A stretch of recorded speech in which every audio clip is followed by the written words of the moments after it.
Pratap Singh. Pratap on करें। प्रताप सिंह, हाँ जी, प्रताप सिंह जी। जी नमस्कार सर। नमस्कार, सुन रहे हैं आप मेरे को? जी सर बिल्कुल। आप लोहावट के हैं, फलोदी के? जी। आपने बहुत 64% और 76% और ग्रेजुएशन में 57 जी और पीजी आपने पॉलिटिकल साइंस में किया। जी सर। अभी आप सर्विस कर रहे हैं, अभी क्या कर रहे हैं आप? सर अभी टीचर हूँ मैं। कौन सा teacher? Sir teacher level first. Good good, level first में आ गए? सर ये जो, हाँ सर। तो इसमें तो थर्ड ग्रेड लिखा हुआ है। सर ये ग्रेड 3 के अंदर लेवल फर्स्ट है सर। अच्छा अच्छा, चलो बहुत बढ़िया। तो मुझे ये बताएं कि फलौदी में एक कॉलेज है, सरकारी राजकीय महाविद्यालय। जी सर। उसकी बिल्डिंग किसने बनाई? सर ये एक लोरिया के कोई ब्राह्मण है, उन्होंने बनवाई थी सर। नाम पता है कोई, या उनका सरनेम पता है? सर ये गुचिया है सर। नाम क्या है कॉलेज का? सर नाम, सर मैं अभी भूल रहा हूँ सर। कि वहां से निकलते नहीं हो कॉलेज के सामने से? जी सर निकलता हूँ, नाम अभी जेहन में नहीं आ रहा है सर। कई बार देखा है सर लेकिन। अच्छा अच्छा, क्यों नहीं आ रहा है यार? चलिए, पॉलिटिकल साइंस पढ़ा है आपने, जी है सर। ना? पॉलिटिकल साइंस और पॉलिटिक्स में क्या अंतर होता है? सर पॉलिटिकल साइंस एक विषय है, मतलब जिसमें जो राज्य सरकार या राजनीतिक संस्थाएं हैं उनका अध्ययन किया जाता है। जबकि सर पॉलिटिक्स में है जो उससे भिन्न है, ये एक जो राजनीतिक क्षेत्र में किए जाने वाली जो गतिविधियां हैं वो पॉलिटिक्स में आती है सर। तो राजनीति शास्त्र में राजनीतिक गतिविधियां नहीं होती हैं पॉलिटिकल साइंस में? सर उसमें उसका अध्ययन किया जाता है, जबकि पॉलिटिक्स में ये अध्ययन नहीं होता है सर। पॉलिटिक्स में क्या होता है फिर? खेल खेला जाता है? जी सर। पॉलिटिक्स में खेल खेला जाता है? नहीं सर, खेल नहीं खेला जाता है, लेकिन ये जो राजनीतिक गतिविधियां हैं उनको क्रियान्वयन करने जो होता है वो पॉलिटिक्स होता है। लेकिन जब उसका एक विस्तृत अध्ययन किया जाता है, उसमें अनुसंधान किया जाता है, या जो राज्य का विकास क्रम है उसको जब किया जाता है, तो वो जो राजनीति विज्ञान है सर। साल की भाषा में कहते हैं कि राजनीति खेल खेल गया, राजनीति खेल रहा है। जी सर। बोलचाल की भाषा में ऐसे बोलते हैं ना अपन, कि जी फला आदमी तो राजनीति खेल गया, पॉलिटिक्स खेल रहा है। ये क्या है पॉलिटिक्स खेलना? पॉलिटिक्स को खेलना क्या है? ये तो सर जो लोगों की एक जो पॉलिटिक्स के प्रति जो सोच है उसको जाहिर करता है कि ये आदमी जो, क्योंकि सर ये जो पॉलिटिकल सिस्टम है, ये इसमें एक जो तेज आदमी है या चतुर आदमी है वो अपनी जो हितों को साधने के लिए अनेक प्रयास करता है। तो उसमें जो सफल हो जाते हैं उनको जो ये एक कहा जाता है कि ये पॉलिटिक्स खेल गया सर। ठीक से समझा नहीं पा रहे हैं आप? जानते हैं, आपको जानकारी है? एक मैकियावेलियन पॉलिटिक्स क्या होती है? मैकियावेलियन, मैकियावेली को पढ़ा है? जी सर। मैकियावेलियन पॉलिटिक्स क्या होती है? जी सर, ऐसी टर्म्स मैंने कभी पढ़ी नहीं है सर। पॉलिटिकल साइंस में तो आपके वेस्टर्न पॉलिटिकल थॉट पढ़ा होगा ना? जी सर, मैकियावेली को पढ़ा है, लेकिन ये मैंने कहीं से जो आपने टर्मिनोलॉजी बताई वो कहीं पढ़ी नहीं है सर। हीगल का द्वंद्ववाद पढ़ा है? हीगल का द्वंद्ववाद, जी सर पढ़ा तो है, लेकिन अभी सर मैं रिकॉल नहीं कर पा रहा हूँ सर। डायलेक्टिसिज्म तो बिल्कुल मार्क्स ने भी उसको अपनाया है, कार्ल मार्क्स ने भी। अच्छा, मार्क्सवाद क्या है? हाँ सर, जो मार्क्सवाद है ये है कि जो समाज के अंदर दो वर्गों को समाप्त करके एक समानता की स्थापना करना मार्क्सवाद है सर।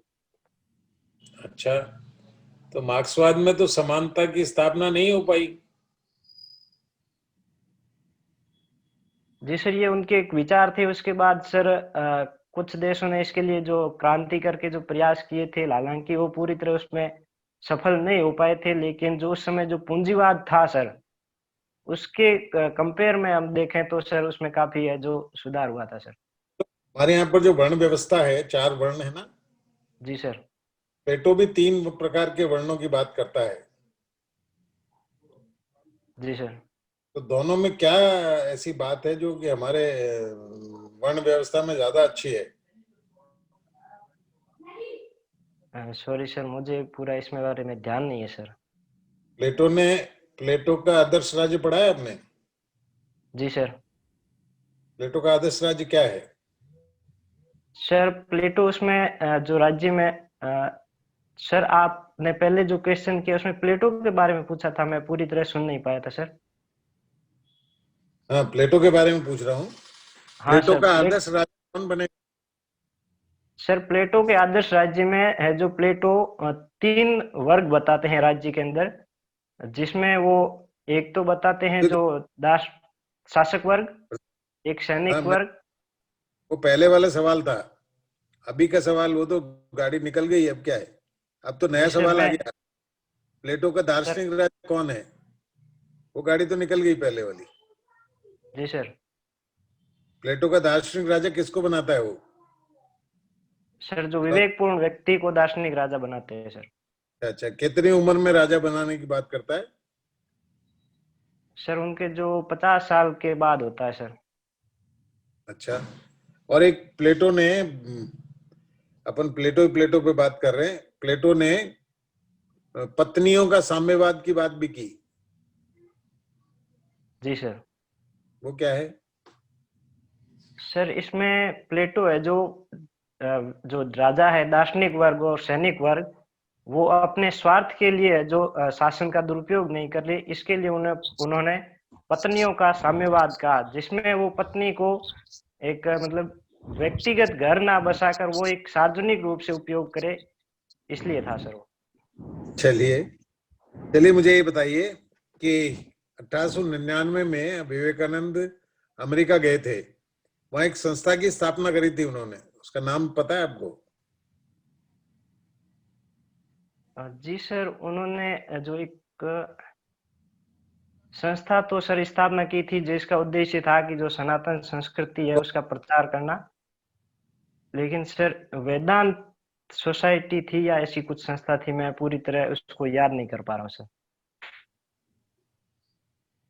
या ये तो विवेकानंद के बारे में तो हर चीज आपको याद रहनी चाहिए। आपने पॉलिटिकल साइंस पढ़ी है, जी इंडियन थॉट बिल्कुल भी सर। पढ़ी है, वेस्टर्न थॉट भी पढ़ी है ना? बिल्कुल बिल्कुल चलो, बिल्कुल सर। हिंदू उत्तराधिकार अधिनियम कब बना? Hindu sir succession. 1900, जी सर 1956 में बना था सर। Very good. और एक एक्ट है, the special marriage act. Special marriage act, विशेष विवाह अधिनियम, ये कब बना? विशेष विवाह अधिनियम सर मैंने सुना नहीं सर। हिंदू विवाह अधिनियम 1955 में बना था, लेकिन ये सुना नहीं सर। ये नहीं सुना आपने, चलो कोई बात नहीं। मौलाना अबुल अबुल कलाम आजाद के बारे में सुना है? जी सर। उनकी पुस्तक का नाम क्या था? सॉरी सर, ध्यान नहीं है। एक मुस्लिम नेता थे जिन्होंने कहा था कि हिंदू और मुसलमान मेरी 2 बीवियां हैं, उनमें से हिंदू बीवी मुझे सबसे ज्यादा प्रिय है। किसने कहा था?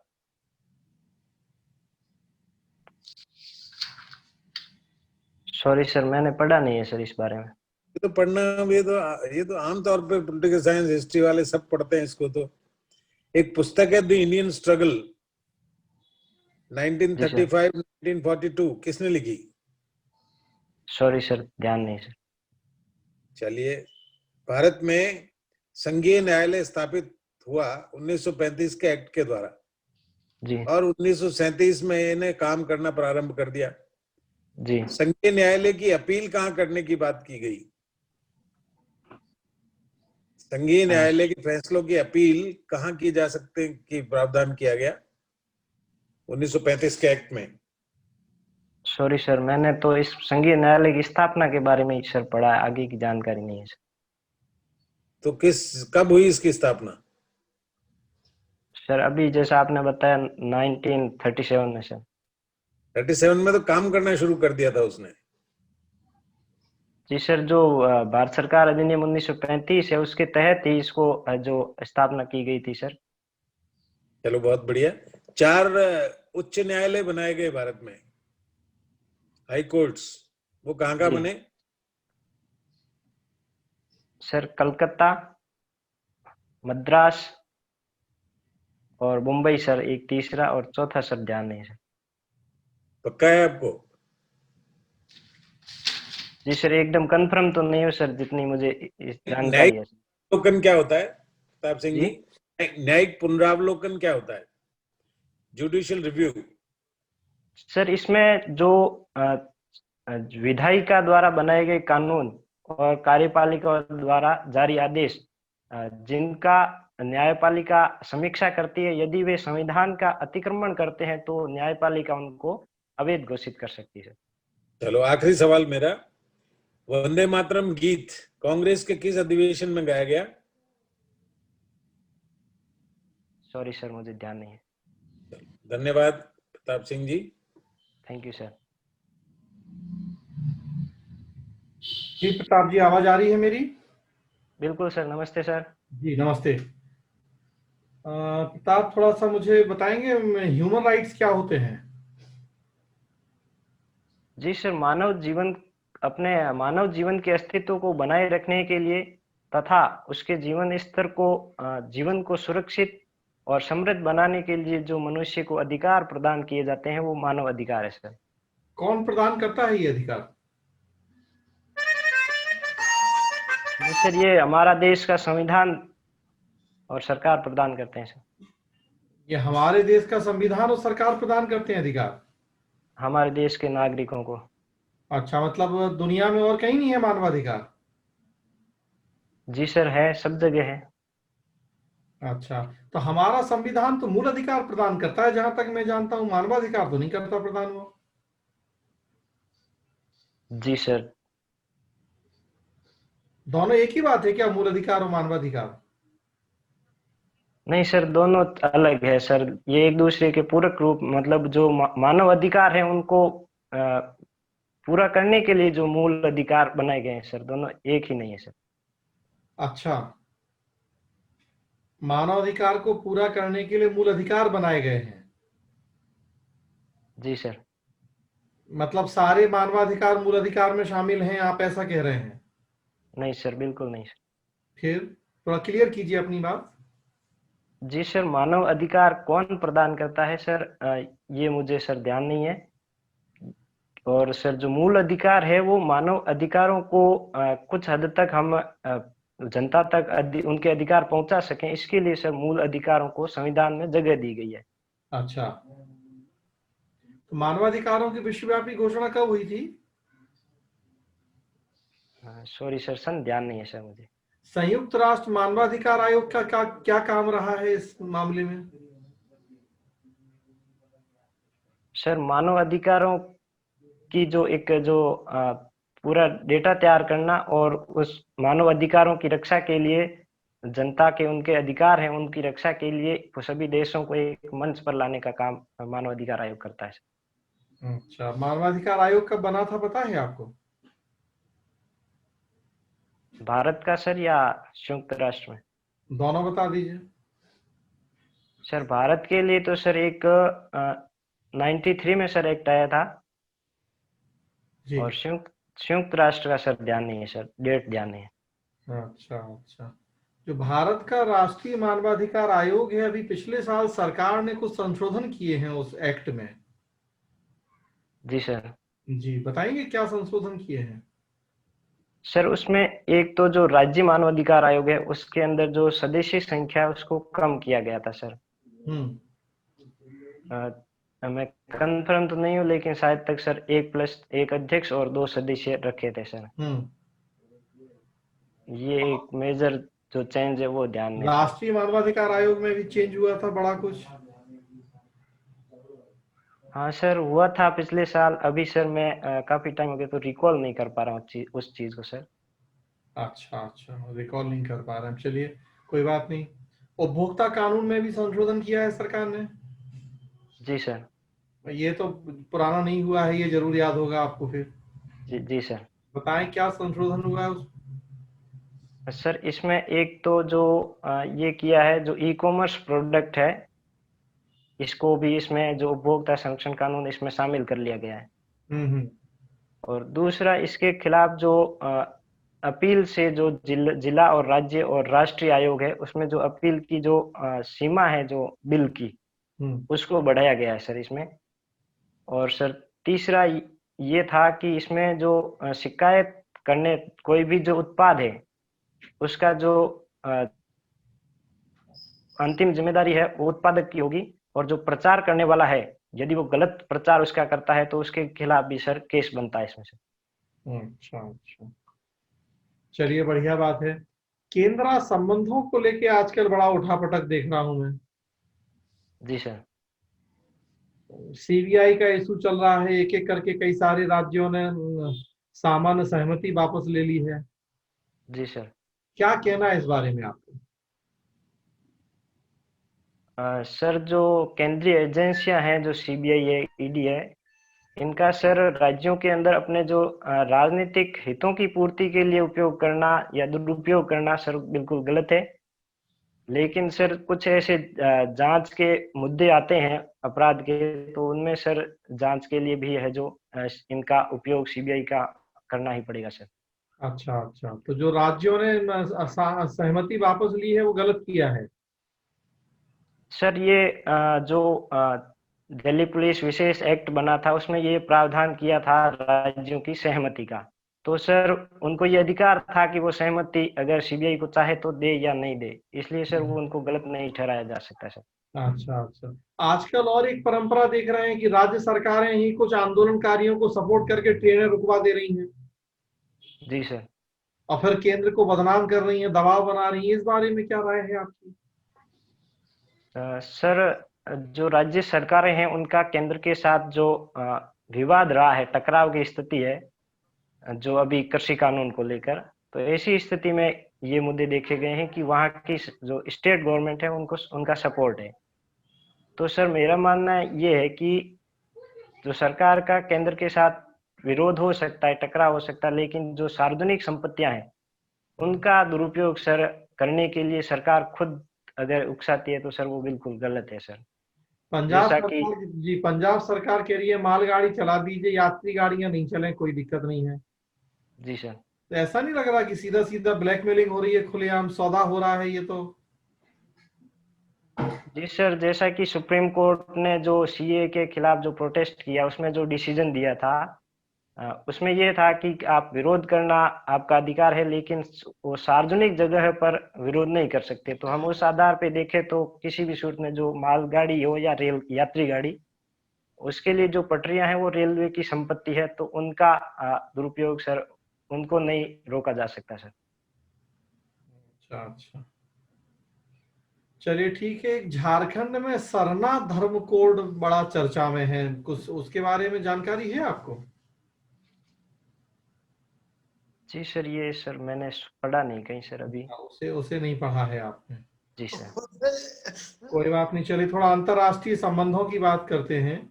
जी सर। भारत की विदेश नीति एकदम बदल गई है मोदी के दौर में। जी सर। इस पे क्या कहना चाहेंगे आप?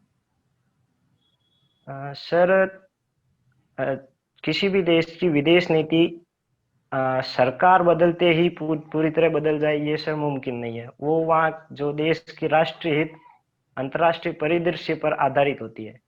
तो सर अभी पिछले कुछ वर्षों से जो चीन की बढ़ती आक्रामकता है, उसका जो पड़ोसी देशों के साथ, जो भारत के पड़ोसी देश हैं उनके साथ जो संबंध बढ़ रहे हैं भारत के खिलाफ, उनके कारण सर जो विदेश नीति है कुछ हद तक जो अमेरिका की तरफ जरूर शिफ्ट हुई है, लेकिन फिर भी भारत अभी तक जो रशिया, अमेरिका, अन्य जो पड़ोसी देश हैं उनके साथ अपने संबंधों को बराबर बनाए हुए हैं सर।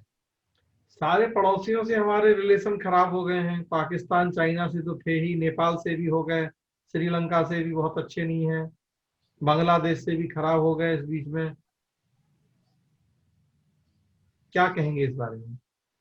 अ, जी सर, इसमें मैं भारत की जो विदेश नीति है उसको फेल या गलत नहीं बता सकता हूँ।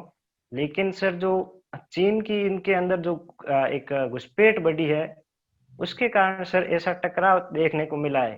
हालांकि सर ये मैं कुछ समय के लिए मानता हूं, क्योंकि श्रीलंका में जब नई सरकार का गठन हुआ था, जो राजपक्षे सरकार का, तो उनका पहला जो स्टेटमेंट दिया था कि हम इंडिया फर्स्ट की नीति को अभी भी है जो लेकर चल रहे हैं। और वहीं जो सर नेपाल है, तो हमारे जो अभी सेना प्रमुख वहां गए तो उनको जनरल रैंक की जैसे सम्मानित किया। और जो प्रधानमंत्री है केपी शर्मा ओली, उन्होंने भी ये स्टेटमेंट दिया कि हम भारत के साथ संबंध मजबूत रखे हुए हैं। तो सर चाइना की जो इनके अंदर जो हस्तक्षेप बढ़ा है, उसके कारण सर टकराहट बढ़ी है सर। बाकी सर संबंध वापस ठीक है सर। ठीक है सर। राज सर। जी प्रताप सिंह जी। जी सर, नमस्कार सर। आपकी हॉबी स्विमिंग, जी सर। क्या फायदे होते हैं स्विमिंग के? सर स्विमिंग से जो शरीर है वो स्वस्थ रहता है। इससे सर जो एक्स्ट्रा जो कैलोरी होती है वो बर्न हो जाती है। और सर जो मानसिक जो भी एक तनाव या दबाव की सिचुएशन है, उस यानी वो कम होते हैं। और जो सर इससे जो शरीर के सभी अंगों का मूवमेंट होता है, तो सभी अंगों तक जो ब्लड सर्कुलेशन है वो सुचारू रूप से क्रियान्वित होता है सर। अच्छा, चलिए ये बताइए, आपने लगभग 10 मिनट स्विमिंग की तो कितने कैलोरी बर्न करेंगे आप? सर वो स्विमिंग की जो रफ्तार है उस पर बेस्ट डिपेंड करती है सर। अगर तेज गति से स्विमिंग करता हूँ तो ज़्यादा कैलोरी बर्न होती है।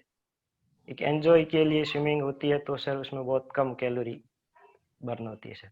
अच्छा, आप ये बताइए, भारत के स्विमिंग करने वाले खिलाड़ियों अंतर्राष्ट्रीय स्तर पर नाम बताइए।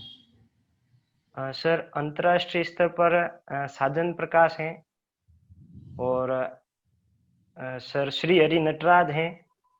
और महिलाओं में जो शिवानी कटारिया हैं, शिखा टंडन है। और राजस्थान से है क्या कोई? जी सर, राजस्थान से जो स्विमिंग कंपटीशन में भाग लेने में जो फिरदौस कायम खानी है। और ओपन वाटर स्विमिंग में सर भक्ति शर्मा है और गौरवी सिंह भी है। ये है सर। अच्छा, माइकल फेलिप्स कौन है? ये सर अमेरिका के अंतर्राष्ट्रीय तैराक है सर। अच्छा, कितने स्वर्ण पदक जीते हैं अभी तक इन्होंने? सर 23 स्वर्ण पदक जीते हैं सर इन्होंने। अच्छा, संन्यास कौन से वर्ष में लिया था? सर पहले इन्होंने 2012 का जो ओलंपिक हुआ था उसके बाद लिया। अभी 16 के ओलंपिक के बाद वापस संन्यास ले लिया सर। अच्छा, ऐसा क्यों? दो बार संन्यास लिया उन्होंने? जी सर, वो 12 में संन्यास लिया था, उसके बाद वो जो ड्रग्स की लत उनको लग गई थी ऐसी सिचुएशन में। उसके बाद वो 16 में संन्यास को छोड़कर सर वापस वो स्विमिंग कंपटीशन में उतर गए थे सर। अच्छा, ये इंग्लिश चैनल क्या है ये बताइए। सर जी सर, ये जो ब्रिटेन और फ्रांस के बीच का जो अटलांटिक महासागर है उसका एक भाग है सर, इंग्लिश चैनल। अच्छा, ऐसा प्रथम भारतीय कौन था जिसने इस इंग्लिश चैनल को पार किया था तैरकर? सर मिहिर सेन प्रथम भारतीय तैराक थे सर। अच्छा, एक सिचुएशनल प्रश्न है। मान जी लीजिए सर। अपने परिवार के साथ पिकनिक पर गए हैं किसी झील के किनारे। वहां एक बच्चा जो जिसे आप जानते नहीं है, ठीक है, दूसरा बच्चा आपके परिवार से, दोनों आपस में खेल रहे हैं और वो खेलते खेलते झील के किनारे चले गए और वो थोड़ा आगे चले गए और उसमें पानी में डूब रहे हैं, ठीक है, तो आप क्या करेंगे? जी सर, दोनों बच्चे आप डूब रहे हैं सर? जी। जी सर, अभी जैसे वो किनारे पर हैं तो सर मैं कूद कर उन दोनों को सर बचा सकता हूँ, लेकिन अंदर जाने के बाद सर मैं इतना अभी कैपेबल नहीं हूँ कि उनको सर बचा सकूं सर। अच्छा, एक प्रशासक होने के तहत आप क्या कर पाएंगे? सर इस सिचुएशन में जी। जी सर, अगर ऐसी झील कोई निर्जन स्थान पर है जहाँ ज्यादा कोई लोग नहीं रहते हैं, तो ऐसी सिचुएशन में सर मैं मेरे जो गोताखोर है या जो अदर अधिकारी है, कर्मचारी, उनको मैं बुला नहीं सकता। मुझे तत्काल प्रभाव से जो अंदर कूद कर उन दोनों को बचाने की ही काम करना पड़ेगा सर। अब ये न्यूज़पेपर पढ़ रहे हैं? जी सर। अच्छा, यूएई ने अभी स्वतंत्रता के लिए कुछ नए बदलाव किए हैं, नागरिक स्वतंत्रता के लिए। जी सर। क्या बदलाव किए हैं? सर एक मुझे अभी ध्यान आ रहा है, उसमें ये था कि वहाँ के लोगों को सर लिव इन रिलेशनशिप में रहने का अधिकार दिया गया है सर। क्या होती है लिव इन रिलेशनशिप? इसमें सर ये है कि कोई भी जो कपल है वो बिना शादी के अपने साथ में रह सकते हैं सर। अच्छा, भारत में इसको मान्यता है क्या? जी सर। अच्छा, सुप्रीम कोर्ट ने अभी कुछ टिप्पणी की है इस पे? सर लिव इन रिलेशनशिप पर जी। सॉरी सर, मुझे ध्यान नहीं आ रही सर अभी। अच्छा, चलिए, पी चिदम्बरम को जानते हैं? जी सर। उन्होंने कहा है कि सत्ता और ताज दोनों गिरने चाहिए। क्या संदर्भ में कहा उन्होंने ये? सर उनकी ये टिप्पणी सर मेरे ध्यान में आई नहीं है सर। ये बताइए, शांतिपूर्ण धरने का अधिकार जी सर। अनुच्छेद के तहत मिला हुआ है? सर ये अनुच्छेद 19(1) के तहत। 19(1) आगे? सर आगे सॉरी मुझे ध्यान नहीं है सर, या शायद तक भी हो सकता है सर, मैं कंफर्म नहीं हूँ। सही है, बिल्कुल सही है आपका उत्तर। एक अंतिम प्रश्न का उत्तर दीजिए। जी आवागमन सर। अधिकार, जी आवागमन सर। अधिकार, ये कहाँ पर इसका उल्लेख है भारत में? आवागमन सर, जहाँ मेरा मतलब एक जगह से दूसरी जगह जाने का अधिकार, ये सर इसी में अनुच्छेद 19(1) के तहत ही, कोई उससे नीचे के अधिकारों में है सर। अच्छा, श्योर नहीं है आप? सर अनुच्छेद 19(1) में है, अब उनके बाद जो उनके अंदर डिफरेंट किया उसमें ध्यान नहीं सर। चलिए, ठीक है जी। ललित जी, जी प्रताप जी। जी नमस्कार सर। नमस्कार। अच्छा ये बताएं प्रताप जी कि संगठन क्या होता है, संगठन ऑर्गेनाइजेशन? संगठन सर एक निश्चित कोई उद्देश्य होता है, उस उद्देश्य की पूर्ति के लिए जो कर्मचारियों को या लोगों को मिलाकर एक संगठन की स्थापना की जाती है सर। कितने प्रकार का होता है?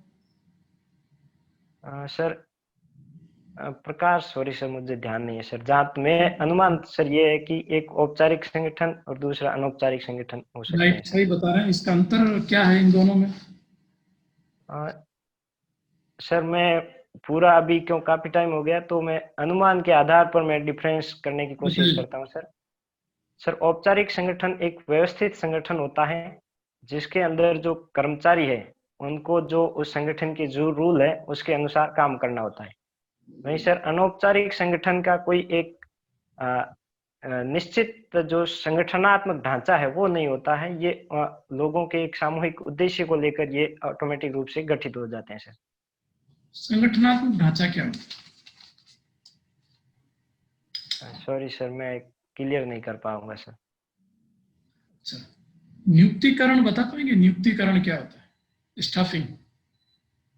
जी सर, किसी भी संगठन के अंदर जो कार्य करने के लिए उस कर्मचारियों की जो नियुक्ति करने की प्रक्रिया है वो नियुक्तिकरण है। इसके सर कई पार्ट हैं सर, चरण है सर। कौन कौन से? सर इसमें भर्ती, इसके बाद चयन, साक्षात्कार, उसका मेडिकल आदि पूरा चेकअप पूरा होता है सर चरणबद्ध तरीके से। उसके बाद उसको प्रशिक्षण के बाद नियुक्ति दी जाती है।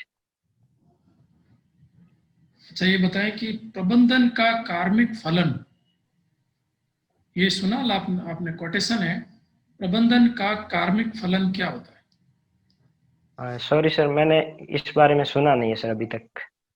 ठीक है। अच्छा, आप फलोदी के हैं प्रताप जी? जी सर। प्रताप सिंह आपका नाम है, तो जी सर। में प्रसिद्ध कुछ प्रताप सिंह भी हैं, उनके नाम, उनके कार्य और नाम बता दीजिए। सर एक तो जो मेवाड़ के महाराणा प्रताप सिंह, हाँ और जयपुर के सवाई प्रताप सिंह, हाँ और प्रताप सिंह बारट, ये तीन नाम। एक प्रताप और हैं। सर इतिहास में प्रसिद्ध प्रताप सिंह के बारे में ये तीन जानता हूँ। मारवाड़ के प्रताप कहे जाते हैं। सर वो चंद्रसेन है सर। चंद्रसेन के बारे में बताइए कुछ। जी सर, जब अकबर ने यहाँ जो राजस्थान की रियासतें थी उनको अपने अधीन करने के लिए जो योजना बनाई थी उसका चंद्रसेन ने विरोध किया था। और जो 1570 में नागौर दरबार हुआ था अकबर के नेतृत्व में, तो उसमें उन्होंने पार्टिसिपेट नहीं किया था। और वो उम्र भर जो अकबर है उनकी अधीनता नहीं स्वीकार करते हुए अपनी सत्ता से भी वंचित रहे थे सर। राइट। अच्छा, ये धींगा गणगौर के बारे में सुना है आपने? धींगा गणगौर जी सर। क्या होती है? सर जो गणगौर जो मनाई जाती है उसके बाद में सर ये धींगा गंवर कहते हैं जिसे, उसकी शुरुआत होती है। ऐसी मान्यता है कि जो शिव जी है उनकी सर जो पत्नी तो गौरी है, और उनकी जो एक जो कहते हैं सर, जो पहले सिस्टम चलता था एक प्रेमिका के रूप में सर मानते हैं कि ये धींगा गंवर है। तो उसकी जो मनाते हैं वो सर जो चैत्र के बाद वैशाख कृष्ण पक्ष में तृतीया को उसकी गणगौर का आयोजन किया जाता है। आप श्योर हो कि वैशाख में ही होता है? हाँ सर, वैशाख कृष्ण पक्ष नहीं है सर, शुरू तो चैत्र शुक्ल तृतीया जो गणगौर समाप्त होती है उसके बाद शुरू हो जाता है इसका पूजन। जो अंतिम इसकी जो यात्रा निकाली जाती है वो वैशाख कृष्ण तृतीया को निकाली जाती है। ठीक। ये फलोदी क्यों प्रसिद्ध है? सर फलोदी तो हाल अभी के दिनों में सर, पहले ये नमक उद्योग के लिए प्रसिद्ध था और अभी सौर ऊर्जा के लिए प्रसिद्ध है सर। अच्छा, ये कुर्जा के लिए भी प्रसिद्ध है? बिल्कुल सर, कुर्जा के लिए भी प्रसिद्ध है। यहाँ के पास सर फलोदी से 6 किलोमीटर दूर खिचन गांव है, वहां पर है सर। कुर्जा का एक प्रसिद्ध गीत है, कुर्जाए माई। हाँ सर। सुना है आपने? हाँ सर, सुना तो है सर। बता सकते हैं एक दो लाइन उसकी? सॉरी सर, पूरा याद नहीं है, लेकिन इतना है जरूर है कि कुर्जा ए मारो भंवर मिला दीजे। ये कौन सा भाव प्रकट करता है ये गाना? ये गीत सर जो उस समय सर संचार के साधन नहीं थे, तो जो बाहर यहाँ से काम करने वाले जो लोग थे उनको वापस भेजने के एक प्रेम के प्रतीक के रूप में सर गाया जाता है। ठीक। सही बताएं, लोहावट का युद्ध कब हुआ था? सर लोहावट का युद्ध सर मैंने कभी सुना नहीं है सर। ओके। और मेहरानगढ़ का युद्ध?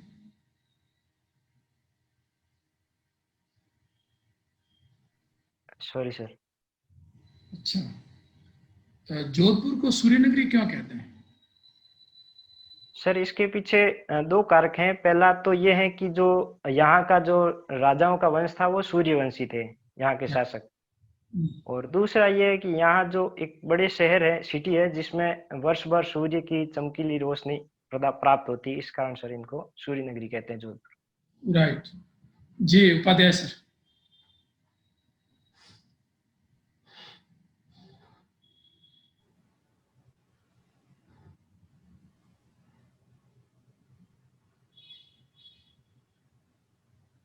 उपाध्याय सर। हेलो जी सर। हेलो। अच्छा, मैंने सोचा सुन रहे हैं। हाँ प्रताप सिंह जी।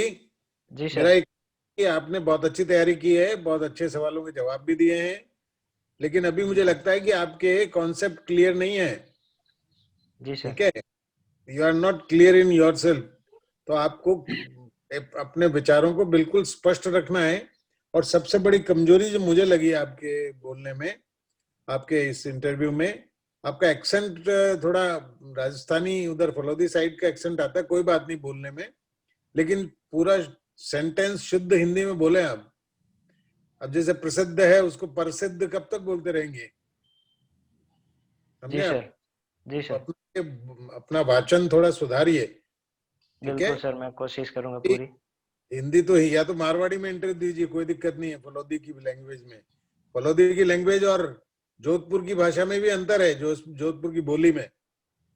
जी सर बिल्कुल। मैं फलौदी रह के आया इसलिए मुझे पता है। और इधर आप नागौर आ जाएंगे खींचन के आगे थोड़ा सा, तो वहां पर फिर बदल जाएगी बोली। ठीक है, तो आप हिंदी के शुद्ध शब्द बोलें, आप जी क्लैरिटी रखें, चेहरे पे स्माइल लाएं। पॉजिटिविटी नहीं दिख रही है आपके चेहरे पे, ऐसा लग रहा है जी जैसे सर। आपको बांध के रस्सी से कुर्सी पे बिठा दिया हो। अभी जी जैसे सर। हंस रहे, ऐसे हंसी एक बार भी नहीं आई आपको, नहीं? थोड़ा सा जी सर मैं पॉजिटिविटी, इसकी प्रयास करूंगा सर। कॉन्फिडेंस लाएं थोड़ा सा। और जैसे आपने बोला कि मानवाधिकार आयोग के बारे में आपसे पूछा कब, बोले 93 में कोई अधिनियम बना था। 93 कब? वो तो 1893 भी हो सकता है, 1793 भी हो सकता है, और पीछे जा सकते हैं। तो 1993 बोलना चाहिए ना आपको। और इस बिल्कुल सर। छोटी गलतियां बाई चांस हो जाती हैं, उनको आपको ठीक करना है। जैसे लोहावट का युद्ध, लोहावट के रहने वाले हैं आप, लोहावट के युद्ध के बारे में पता नहीं है? वहाँ पास में एक बाप गांव है, उसकी इंपॉर्टेंस है। एक बाप के थोड़ा सा आगे एक और गांव है जो जो भूतों का गांव कहलाता है। कौन सा सर गांव है? यहाँ सर फलोदी के आसपास कोई भूतों का गांव सर नहीं है सर। ना, बिल्कुल गांव छोड़ के चले गए लोग, कैसे नहीं है? आपको ध्यान ही नहीं है? वहां कोई सॉरी रहता? सर। नाम नाम नाम तो आपको पता होना चाहिए, लोहावट के पास बाप के पास है। सर मैंने सुना नहीं है इसलिए सर पूछ रहा हूँ ताकि मैं इसको आगे और क्लियर कर सकूं सर। आप खुद पता करना कि वो जी पूरा सर। गांव कई साल पहले बिल्कुल वो क्या कहते हैं, लोग छोड़ के चले गए उसको, और वहां कोई रहता है तो वो मर जाता है, ऐसा कहते हैं। बिल्कुल खंडर पड़े हुए हैं। ठीक है। जी सर फलोदी के आसपास सर मैंने कभी सुना नहीं, लेकिन मैं कोशिश करूंगा ऐसा मुझे पता लगे सर। हाँ बिल्कुल, आप पता करना। जी सर। बाकी कुछ बहुत अच्छे सवालों के जवाब दिए, आपको शुभकामनाएं, धन्यवाद। Thank you sir. जी अच्छा सर। जी हाँ, प्रताप जी बस सर ने काफी डिटेल फीडबैक दे दिया है आपको, बस जी उन्हीं सर। बातों को ध्यान रखना है। ओवरऑल ठीक है, ओवरऑल अच्छा है आपका, लेकिन चूंकि पॉलिटिकल साइंस से आपने पीजी किया है तो हाँ सर। उसमें जी जैसा सर ने कहा कि कॉन्सेप्ट की क्लैरिटी नहीं है। ह्यूमन राइट्स क्या है आपने कहा, जो हमारा संविधान देता है। फिर बाद में आपने जब हमने दोबारा पूछा तो आपने कहा नहीं, तो संविधान तो मूल अधिकार देता है, मानवाधिकार नहीं देता। मानव अधिकार प्रकृति प्रदत्त अधिकार कहलाते हैं, जो किसी भी व्यक्ति को इसलिए मिलते हैं कि उसने इस पृथ्वी पे एज ए ह्यूमन बीइंग जन्म लिया है। जी सर। और इसलिए जो देता है छीनता भी वही है, तो प्रकृति के अलावा उन अधिकारों को कोई छीन भी नहीं सकता है। जी सर। तो उसी के संरक्षण के लिए संयुक्त राष्ट्र मानवाधिकार आयोग बना, हमने राष्ट्रीय मानवाधिकार आयोग बना, और ये हर आदमी को मिलते हैं, वो दुनिया में कोई कहीं भी रह रहा हो। जी थैंक यू सर। संविधान नहीं देता है, ये प्रकृति प्रदत्त अधिकार होते हैं। थोड़ा बिल्कुल सा बिल्कुल। कॉन्सेप्ट क्लियर कीजिए, क्योंकि आपने पीजी किया है पॉलिटिकल साइंस से, और सबसे ज्यादा प्रश्न फिर आजकल चर्चा में भी चीजें हमेशा वही रहती हैं। जी जी सर। तो बस वो काम कर लीजिए, बाकी ओवरऑल ठीक है आपका। जी थैंक यू सर। जी राजेश सर। जी प्रताप सिंह जी, बिल्कुल हाँ सर सर। बहुत ही अच्छा प्रश्न पूछा है, और ये इंटरव्यू में बिल्कुल पूछा गया है एक दो बार कि मानवाधिकार और मूल अधिकार में अंतर क्या है। ठीक है, और सिविल सर्विसेज में कई बार ये प्रश्न आता है।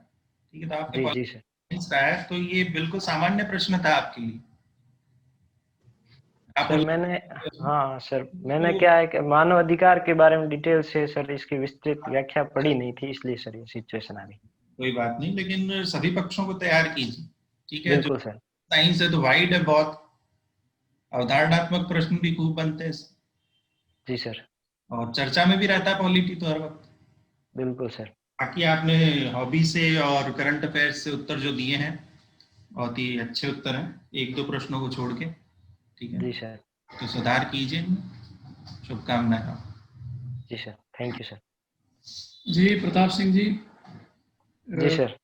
व्यक्तित्व काफी अच्छा है आपका, आवाज भी अच्छी है, शब्द चयन भी बढ़िया है, और सबसे अच्छी बात है कि आपके शैली में विनम्रता का जो भाव है वो काफी अच्छा है, सकारात्मक है आपके लिए।